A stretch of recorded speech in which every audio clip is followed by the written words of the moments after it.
Riley. This video is pure irony. It is pure gold. It is the icing on the cake, and I don't even like cake, and I don't like icing. So what does that leave me with? Nothing. Riley J. Dennis, also known as... Whoa. Calm down on the insults, Mr. Bones. Mr. Bones was just describing Riley as a female horse, though I don't know if Riley is a boy or a girl. And quite frankly, I don't give a shit. It's no secret that Trump hates the media. In February alone, he's tweeted disparaging things about them about 20 times. He's made his feelings about the media very clear. Everything is fake news except information that comes directly from him or Fox News. Yeah, you're right. Trump does say fake news almost in every goddamn other tweet that he makes. You're absolutely right, Riley. But understanding biases is a way to understanding how some people think.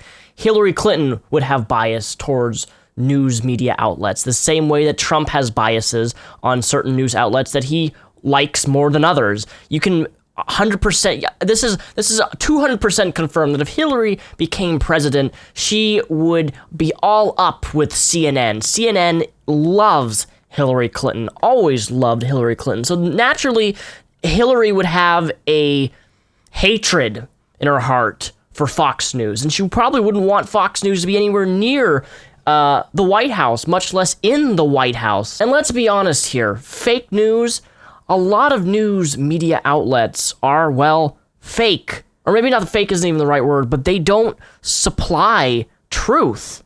They're all about being first. The majority of news media outlets want to be first on everything. And even if that it means slandering or skewing someone's political position, what they say, editing video clips to make that person look bad. I mean, just look at last 2 weeks with PewDiePie and these news media outlets on how untruthful and horrible they have been on reporting proper news. Trump has a bias towards news media outlets. Go figure. For the most part, any president has that bias towards certain news media outlets, especially news media outlets that give somebody lots of money. Does that bias necessarily make it right? No, but understand where he's coming from. His supporters, of course, love this. They rally behind him, yelling fake news and believing anything he tells them. That would almost be funny if it wasn't terrifying. It would be funny if he was just Donald Trump reality TV star, but now that he's the president, it's just the casual degradation of our First Amendment rights. Oddly enough, Trump supporters tend to claim to be huge supporters of the First Amendment. They often call themselves free speech advocates and cry when someone blocks them on Twitter or doesn't pay them to speak at their university. This is such a retarded point. It doesn't prove anything.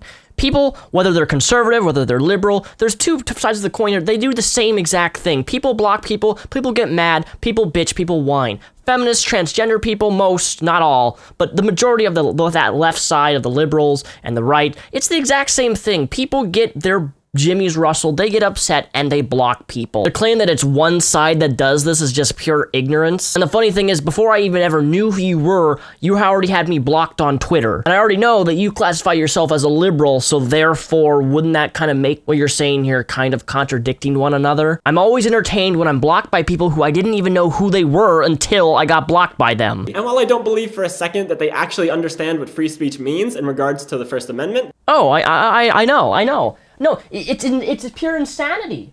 It is pure insanity. What she just said there. No, this is the same person I made videos about in the past. Yeah, this is the person who said people are racist, people are sexist or transphobic if they're not, like, willing to date people who are trans.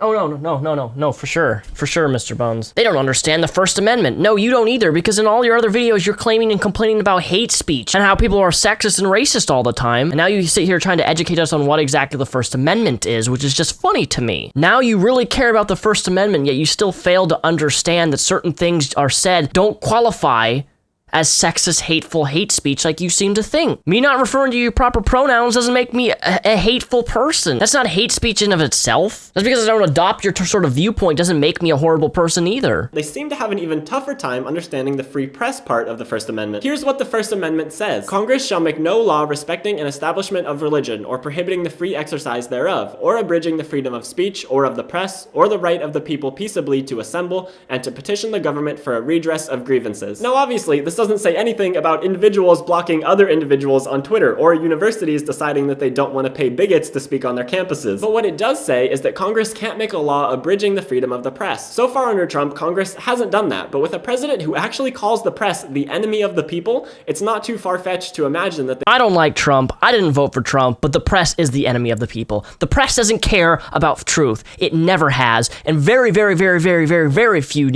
media outlets have ever cared about the truth and the validity of what they want to spread. It's all about being first. First. Doesn't matter what it is, doesn't matter the context, it's about getting first and getting the clicks and getting the views. That's what ultimately matters to big news media companies. So when he says they're the enemy, I agree. Media isn't about serving the people or helping the people. It's about pushing their own narrative on being first and smearing people, as we have definitely seen in the past 2 weeks with PewDiePie. They would. In fact, Trump has said that the media never will represent the people, and we're gonna do something about it. If that's not an ominous threat to stifle the freedom of the press, I don't know what is. In general, the United States is relatively good at having a free press and transparent government, according to Reporters Without Borders. But it's not perfect. In the past, when people have leaked government secrets, they've been punished for it, and Trump has made it clear that he won't be making things any better in that department. In fact, yeah, no shit, Sherlock, because we have laws designed so they won't do that. So they won't leak private information when they're in positions of not power, but they're in certain security clearances. If they release personal classified documents, whether that be on planes, whether that be on things that we've built that are working on, whether that be in government issues and FBI or any of that type of high level security stuff, it is illegal, and you will be punished by... This is not a new thing. This is not something that Trump just magically popped into existence saying, we're going to punish these people. This has been around for years. It is not new in your lifetime. In fact, he could be cracking down even harder on them. His administration has already been taking whatever steps it can to impede the free press. At a briefing on February 24th, Trump barred prominent news organizations like the BBC, Politico, CNN, the New York Times, Los Angeles Times, and BuzzFeed News. Oh, poor little Wiley J. Dennis got whole BuzzFeed article placed blocked by President Trump. BuzzFeed got blocked by a prominent news source. BuzzFeed, a prominent news source? See, this is how I know that you're sitting on that chair with your finger up your ass right now. BuzzFeed will never be a prominent news source. I don't need Trump to say CNN is a terrible news source, a company. Like, it has nothing to do with Trump or other presidents telling me that CNN is bad. It has to do with my own observation of how they do journalism and how ethically and morally the things that they do and say and the things that they try to say in order to gain viewership and just to get a rise out of people.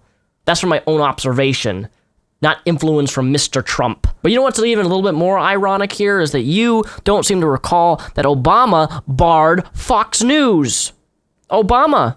I don't see this any different than what Trump's doing. So he wants, this more conservative, he wants to talk to the more conservative news outlets, right? Well, Obama blocked Fox News and hated Fox News. He did the exact same thing. How is this any different? Even though he allowed in Fox News and Breitbart, that may not be Congress impeding the freedom of the press, but it's definitely the White House picking and choosing news organizations that will look favorably upon it. Yeah, and like I said in the start of the video, every single person would have bias, including Mrs. Clinton. Can I suck CNN's cock more? They give me millions of dollars. Which is funny, since back in December, Sean Spicer, Trump's press secretary, said that barring certain media outlets would be something that a dictator would do. And really, he's not wrong. John McCain has made that comparison. Even George W. Bush has said that we have to protect the free press. Things have gotten so bad that even Shepard Smith from Fox News has had to defend CNN. I don't think it's a partisan issue to say that Trump is attacking our freedom of the press and that we have to defend that. Because the way Trump discusses the media is very dictatorial. Hitler's Nazi regime used the term Lügenpresse or lying press to discredit any media organizations that criticize them. Even today, many countries highly censor their media and only disseminate information through official government channels, and that's exactly what Trump is heading towards. No, he is not, you dipshit. All of these news websites, CNN, all of these things which Trump doesn't like, guess what? They still have their website up. Guess what? He's not censoring anything. Censorship of the news media like CNN and all that stuff would be if they had no outlet, if he blocked the television station from airing CNN news, be taking down their website. That is a type of censorship. Me saying I don't want somebody to come into my house, the White House, because I don't like how they do media, that is not censorship. When I block someone on YouTube, which rarely happens, but when I do, That is not censorship. You know why it's not censorship? Because they can go on another YouTube channel and they can on their own YouTube channel, they can upload a video talking about how much they hate me. I'm actually not taking away their ability to have the free speech and to say whatever they want about me. However, because it's my channel, kind of like my own house, if I don't want someone fucking writing comments, putting out my personal address, I don't have to deal with that in the same way that Trump doesn't have to deal with certain news media outlets that will do nothing but take things out of context and try to make somebody look bad. That is not censorship. Until Trump starts taking down websites and not giving CNN a platform and taking them off television, which he can't do, by the way. He does not have the power to shut down CNN as a website or the TV. Like, if you think the president has that much power, you're an idiot on how the administration works. It's just not going to happen. He's insulting and discrediting the mainstream media, which, by the way, is the free press, and he's saying that people can only get valid information directly from him. Now, that would be a messed up thing for any leader to say, but it's particularly concerning when this leader has such a problem with lying. Trump still can't admit that his inauguration crowd was tiny, even though we have photographic proof, and he keeps claiming that he had a landslide victory in the Electoral College, even though he objectively did not. As recently as his February 16th press conference, he said that he won with 306 electoral votes, and that it was the largest win since Ronald Reagan. Except that he got 304 electoral votes, and Obama got more electoral votes than him in 2008 and 2012. Even just for Republicans, George H. Bush got more electoral votes than him in 1988. His Electoral College victory ranks 46th out of 58 elections, which is nowhere near a historic landslide. How are we supposed to trust this president and believe only his information when he regularly lies about basic facts? Well, for starters, if anyone just believes information that a president says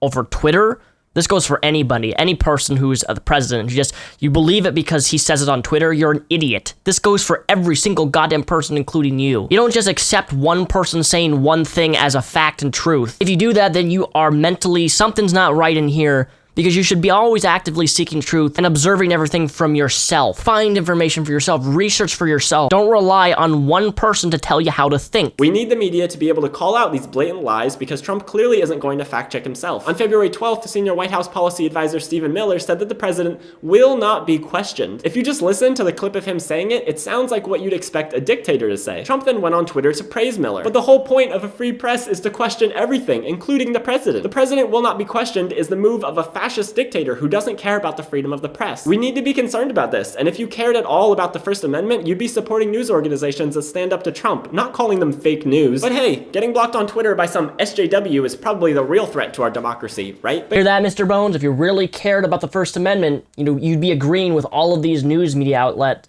that bash Trump. If you don't agree with that media news outlet, well, you don't support the First Amendment. No, that's not how it works, dipshit. I support the First Amendment. My support of the First Amendment doesn't mean that I have to agree with certain news outlets like BuzzFeed News and how they deal with standing up to Trump, if that can even be worded in such a way. Already yourself have admitted bias with praising websites that bash Trump. So why the hell would I even give you an ounce of my trust, Riley J. Dennis, when you've completely shown your bias towards news articles, even if they misrepresent somebody, which they have, not just Trump, but many other people? Why should I trust you to believe in these news media outlets that bash Trump? You haven't given me any reason other than the fact that I must not support the First Amendment if I don't agree with these types of news sources, which is just absolutely ridiculous. I'm one of the biggest advocates of thinking for yourself, but even Riley J. Dennis can't do that herself. She has to rely on news like BuzzFeed and CNN in order for that news to reaffirm her belief that Trump is a horrible, horrible person. And while that may or may not be true, you shouldn't just listen to a news source because it reaffirms what you think. If you just blatantly believe a news media outlet because they say something that you agree with on a particular person or particular social issue, are you truly actually thinking for yourself? Or are you letting your bias towards that news media outlet think for you? That's the question you need to be asking yourself. And speaking of the First Amendment, I'd like to recommend an audiobook for your listening entertainment and enjoyment through Audible. The First Amendment and You, Everything You Need to Know. You can give this book a listen through using my Audible link down below, audible.com/Mr. Repzion for a 30-day free trial. They have a massive library of audiobooks for your listening entertainment and enjoyment, covering all different aspects of nonfiction and fiction, historical and educational type content to listen to. But that's the book that I'm recommending because, well, it's kind of in relation to what we're talking about today. My vanity URL is linked right down below in the description right here. Audible.com/Mr. Repzion is also the very first link down below in the description. Check it out today. I just want to thank each and every one of you guys for watching this video, but most of all, supporting my content and being able to think for yourself rather than letting the news think for you.